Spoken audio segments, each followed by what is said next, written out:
जय हिंद दोस्तों। इस वीडियो में हम बात करेंगे एराकोट रोटा कैप के बारे में, रोटा कैप्सूल के बारे में। समझेंगे कि भाई किस टाइप का कैप्सूल होता है, किस प्रॉब्लम में काम आता है, किस तरह से यूज किया जाता है, इसके अंदर कितने कैप्सूल आते हैं, कितने रुपए के आते हैं, क्या इसको लेने से कोई आदत पड़ती है, क्या साइड इफेक्ट करता है, कब इसका यूज करें, सब कुछ समझेंगे। सो देखिएगा। देखिए भैया, एरोकोट एक ब्रांड आता है सिप्ला कंपनी का। ये ना दो फॉर्म में मिलेगा। एक तो मिलेगा इनहेलर के फॉर्म में, डायरेक्ट पंप मिलेगा, सीधा पंप करना पड़ता है मुंह के अंदर लेके, ठीक है। एक मिलेगा रोटा कैप के नाम से, यानी कैप्सूल आते हैं जो रोटा हीलर, एक मशीन आती है। उस मशीन के अंदर एक होल होता है, उस होल में ये आधा बाहर रहता है आधा अंदर रहता है, और फिर रोटेट करके मुंह के अंदर लेके खींचना पड़ता है।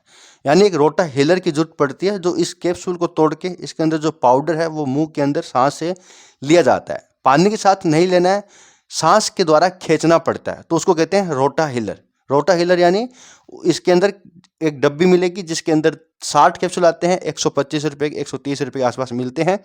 लेकिन इसका यूज करने के लिए आपको रोटा हेलर मशीन की जरूरत पड़ती है, इसलिए इसको रोटा हेलर कहते हैं या रोटा कैप कहते हैं। यानी एक पंप आएगा जो सीधा यूज होगा, और एक रोटा कैप आएगा जो कि रोटा हेलर मशीन के साथ यूज होगा।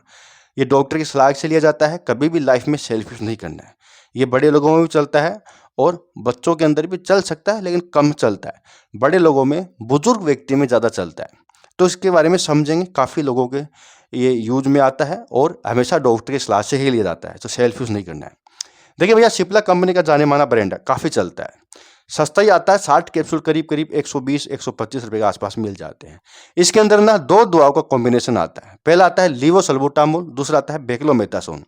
अब देखिए, यूज करने का तरीका बता दिया आपको। रोटा हीलर आता है, उसके अंदर आपको रोटेट करके, मुंह के अंदर रोटेट करके इसे घुमाना पड़ता है।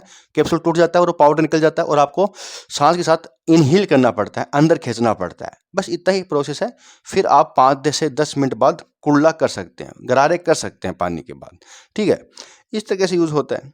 और उस मशीन को आपको धो लेना है, ठीक है। हर दूसरे तीसरे दिन धो लेना गर्म पानी से, पाउडर चिपक जाता है उन मशीन के ऊपर। अब देखिए, इसके अंदर जो लीवोसल्बुटामोल आता है ना, ये एक ब्रोंको डायलेटर होता है, सांस से जुड़ी प्रॉब्लम में चलता है। एक्चुअली ये मसल्स को रिलैक्स करके काम करता है। जो फेफड़े होते हैं ना, वहाँ के जो वॉल्व होते हैं उनके अंदर कब जम जाता है, स्वेलिंग आ जाती है, कोई भी कारणवश अगर मसल्स टाइट हो गई जिसके कारण व्यक्ति को सांस लेने में दिक्कत हो रही है, दम घुटता है, तो दम घुटने की प्रॉब्लम में लीवोसल्बुटामोल काम आता है।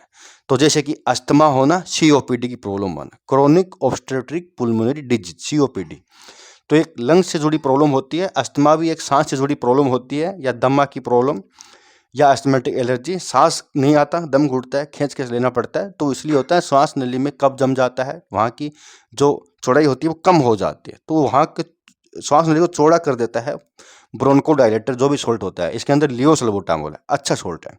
दूसरा है बेक्लोमेथासोन। देखिए दोस्तों, बेक्लोमेथासोन एक एस्टेरॉइड होता है, लेकिन ये कुछ केमिकल मैसेंजर होते हैं जिनको ब्लॉक कर काम करता है, और उन केमिकल मैसेंजर के कारण ना छाती में ईचिंग चलना, सीटी सी बजना, सोइलिंग आना, रेडनेस आना, दम घुटना, ये प्रॉब्लम होती है। तो वहाँ पर एस्टेरॉइड ज़रूरी होता है, जल्दी काम करता है और व्यक्ति को आराम मिल जाता है, तो इसके साथ दिया जाता है। तो सांस से जुड़ी प्रॉब्लम में ये कैप्सूल चलता है। बात करते हैं भाई इसकी क्या डोज होती है, कब लेना है।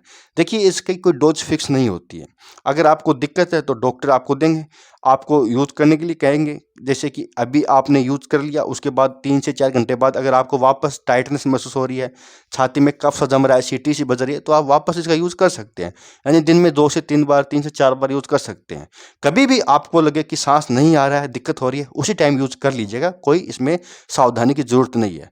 और इसकी डोज कोई फिक्स नहीं होती, कभी भी आपको लगे आप यूज कर सकते हैं। दिन में 3 बार करो, चाहे दिन में 4 बार करो, एक बार में एक कैप्सूल यूज करना है, उसके बाद आराम मिल जाता है।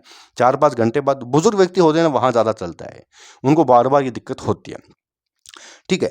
तो साइड इफेक्ट की बात करें, आदत की बात करें पहले कि भाई आदत पड़ेगी नहीं पड़ेगी, तो इसकी कोई भी आदत नहीं पड़ती है। जितने भी पंप वगैरह आते हैं, कैप्सूल वगैरह आते हैं, इनकी कोई आदत नहीं पड़ती है। ये जब अचानक आपको दिक्कत होने लगे तभी इसका यूज होता है। कोई रोजाना लेने की भी जरूरत नहीं है। आपको लगे आपके पास होना चाहिए, बस ये इसकी सावधानी यही है। हमेशा अपने पास रखिएगा, कभी भी जरूरत पड़ सकती है लेने की। सांस की दिक्कत कभी भी हो सकती है, तो अपने पास होना चाहिए हमेशा।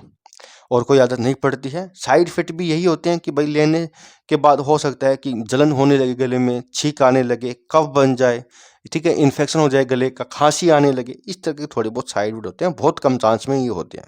तो दोस्तों सब कुछ था एरोकोट रोटा कैप के बारे में। बहुत बहुत धन्यवाद।